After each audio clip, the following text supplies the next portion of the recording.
sí que dolió. Cuando golpeé mis alas, Me gusta platicar con gente creativa. Gente creativa, bueno, muchos somos creativos, pero de ahí a que se nos ocurra una historia, la podamos desarrollar y que otra persona la lea y se interese y no quiera dejar el libro, eso es muy diferente, ¿verdad? Pues está con nosotros este día Inés Recamier, escritora. Bienvenida. Muchas gracias, Pita. Muchas gracias por invitarme otra vez a tu programa. Es tuyo. Es mío. ¿Ahorita es mío? Sí, claro. Eso que dices es impresionante. Lo más difícil de todo es atrapar al lector.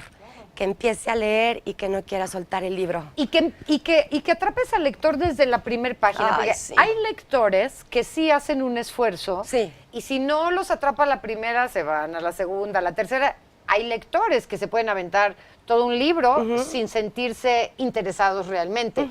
Pero la mayoría de las personas, ¿no? Lo que hacemos es que vemos, ¿no? Leemos. Si el primer párrafo te atrapa, te sigues. Si no, lo sueltas. Yo espero, no. Fíjate que eso no lo había yo aprendido, nadie me lo enseñó. Escribí la novela, el principio de hecho es un poco complejo porque es la historia de una mujer en un psiquiátrico. Entonces hay mucha psicosis entre las voces y los personajes. Y a lo largo de la novela es como un thriller. Se va como desenvolviendo una historia donde tienes que llegar a este punto en donde descubres por qué está internada. Pero para eso ella tiene que pasar por una serie de procesos y de enfrentamientos con ella misma muy duros. Y estamos hablando del Quinto Cristal. El Quinto Cristal, les traigo, nadie la ha visto, eres la primera y los que nos estén viendo. La portada de la novela está en librerías más o menos el 20 de agosto y el 25 la presentamos en una librería muy bonita. Bueno, a ver, estamos viendo la imagen, justamente esta va a ser la portada y ahí lo que vemos son todas estas caras que son las voces, ¿no? Exactamente. Que son las voces justamente de esta psicosis, de esta angustia que narras en el Quinto Cristal. A ver, cuéntanos un poco de qué va. Bueno, antes que nada quiero platicarte que la pintura que ya nos quitaron, de mi amigo Francisco, esa pintura, Francisco Ramírez de Aguilar, que es un pintor muy reconocido, leyó la novela y hizo el cuadro y me lo obsequió y para mí es muy impactante ver cómo él percibe la angustia y el tormento. En esta novela la historia se cuenta desde 5 niños que son huérfanos y viven en una casa. Imagínate el primer miedo de un niño es la orfandad, claro, ¿no? Entre 3 y 5 años vamos pensando, si no tenemos a papá y a mamá, es una angustia tremenda. Y desde ahí arranca. Entonces es la historia de esta mujer que tiene un evento muy traumático y cuando tú tienes un evento tan traumático, tu mente te inventa o lo cubre o lo aplasta, lo disfraza y ella empieza a crear memorias fantásticas para cubrir estas memorias que vienen siendo en blanco. Y entonces se crea una percepción alterada de la realidad. Ok, a ver, en este caso específico, no recuerda y cubre cubre estos huecos, o sí recuerda, pero prefiere inventarse otras historias. Lo tiene completamente bloqueado y alrededor de un evento muy, muy traumático, de un accidente que ella tiene, ella crece cada vez bloqueando más y nuestra mente es bien compleja. Una vez que empieza un hilo, empieza a tejerse una telaraña, ¿no? Además, es muy interesante porque es algo que vivimos el día de hoy. Cuando yo ahora tengo algunas lecturas y platico de mi novela o leo párrafos de mi novela, la gente más bien empieza a comentar entre ellos mismos lo que es un ataque de pánico, si alguna vez les ha faltado el aire, cuando tienen taquicardia y se dan cuenta que son cosas que nos pasan a muchos. Exacto. Que además es un tema muy actual. En este caso, ¿de dónde viene toda esta información? ¿De dónde vienen todas estas historias? De mí, por supuesto. Yo tengo un trastorno de ansiedad desde bien chiquita. Soy muy, muy ansiosa. Entonces, decidí hacerme al reto de poder escribir algo y transmitir algo desde mi estado de ansiedad. Okay, fabuloso, porque a ver, cuando leemos, hay varios tipos de lectura, ¿no? Obviamente tenemos la histórica, etcétera.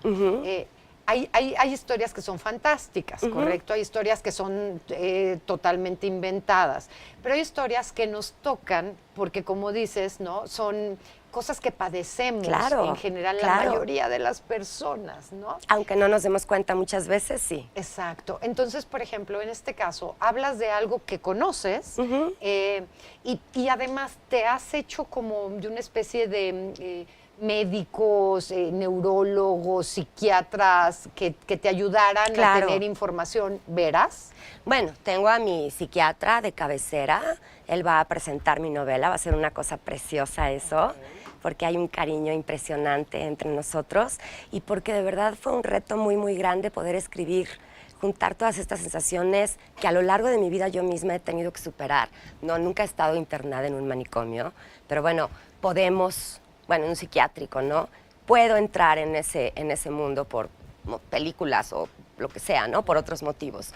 Pero sí, por supuesto que he sentido todo lo que escribo. Yo creo que un escritor, Pita, tiene que haber sentido una emoción que quiera transmitir. Por supuesto, pero a ver, en este tema específico que tiene que ver con estos pensamientos negativos, que son terribles y que te atrapan y que te agarran, sí. Hay como dos formas, ¿no? O sea, una, tengo el pensamiento y me escapo de él, o tengo el pensamiento y me agarro de él, así ¿no? Así es. Y lo que nos enseñan muchas veces conductualmente es a escapar del pensamiento. Cuando yo creo, o por lo menos he descubierto a través de mi novela, que lo mejor a veces es reconocerlo, entenderlo y darle algún sentido, ¿no? A todas estas ideas obsesivas, a la compulsión, porque muchos lo hacemos sin ni siquiera darnos cuenta. Yo me hice a un reto bien importante y no fue divertido, al principio empezó siendo divertido, luego dejó de ser divertido. Lo que hice con esta novela fue hacer un ejercicio de pensar qué eventos a mí, de niña, de 6, 8 años, me generaron ansiedad. Claro. Y que el día de hoy recuerdo vividamente y me siguen generando ansiedad. Claro. Y a raíz de esos pequeñitos eventos, empecé a contar una historia con diferentes personajes. Y poquito a poquito cada uno de ellos empezó a desarrollarse, representando diferentes cosas. Qué interesante, qué interesante. En general, las personas tenemos miedos muy, muy severos al tema de la pérdida, por ejemplo, al tema de la pérdida de las personas que amamos, que son nuestros padres de entrada, nuestra pareja, etcétera. Al tema de perder nuestra salud, nuestra movilidad, ¿no? Nuestro cuerpo, al término de perder la libertad, de acabar encarcelado, pero también a perder la mente. Creo que todos en algún momento hemos tenido algún pensamiento de qué miedo perder. Ay, hubieras escrito tú la contraportada de mi novela. El tema central de la novela es la pérdida. Es la pérdida, y no es una pérdida, son todas estas pérdidas que tenemos constantemente. De forma tal que, además de haber tú vaciado, ¿no? Tus sentimientos, tus emociones, tus pensamientos, tus miedos, etcétera, y tus conocimientos, ¿no? Los que has adquirido a lo largo de la vida para estar en este centro. Claro. La idea también de dejar algo que ayude a otras personas está implícita en este libro. Sin intención. Sin intención. Sin intención, pero la gente se acerca a mí a preguntarme qué siento o a preguntarme cómo pude haber escrito este párrafo. Obviamente todo está novelado, pero es un ejercicio, ¿no? Haces un primer escrito, luego haces, tú lo sabes, tú ya has pasado por ahí, luego reescribes, luego vuelves a escribir y todo empieza ya a tener un sentido más fantástico, si lo quieres ver así. De cualquier forma, la emoción regente de esta novela es la ansiedad. Y tanto corregirla como haberla escrito, como ahorita estar hablando de ella, me ha generado un poco de angustia a mí. Claro. No es fácil. Digo, a ver, es obvio y además te agradezco mucho que te sientas con esta libertad de hablar, pero hay sentimiento, hay emoción en tu voz, ¿no? Sí, es un ejercicio liberador. O sea, si bien está el miedo a las pérdidas, qué curioso que al mismo tiempo haya un ejercicio de liberación. Sí, y cuando tú sueltas algo tan, tan personal en el mundo, hay otra pérdida. Ahorita ya empiezo a vivir esta pérdida donde digo, mi novela va a estar pronto en librerías y la gente que la lea la puede acabar, la puede criticar, le puede gustar, no le puede gustar. Y para mí, evidentemente, la crítica también es difícil, sobre todo a mi trabajo, ¿no? Entonces... Muy interesante y yo estoy segura que la crítica va a ser fabulosa para espero que ti. ¿La podremos tener cuándo? Yo creo que a partir del 20 de agosto va a estar en Sótano y Gandhi. Ajá. Y ya después, bueno, y en otro lugar de La Mancha. Yo presento el 25 de agosto la novela. Los que quieran asistir, cuando pongan la invitación en mis redes sociales, que me pongan su nombre y ya les mando yo los datos. Los datos de dónde y a qué Inés, hora. padrísimo que A ti hayas te la venido mando este personal. día. Muchas gracias. Espero que estés Gracias por haber venido este día. Te deseo todo el éxito del mundo. Mi con primera este entrevista Quinto Cristal. aquí, ¿Sí? así, ya. Pues ya que está. sea muy buena. Gracias, Muchas gracias, muchas Inés gracias. Recamier. Gracias. Perdóname por haberte lastimado sin querer.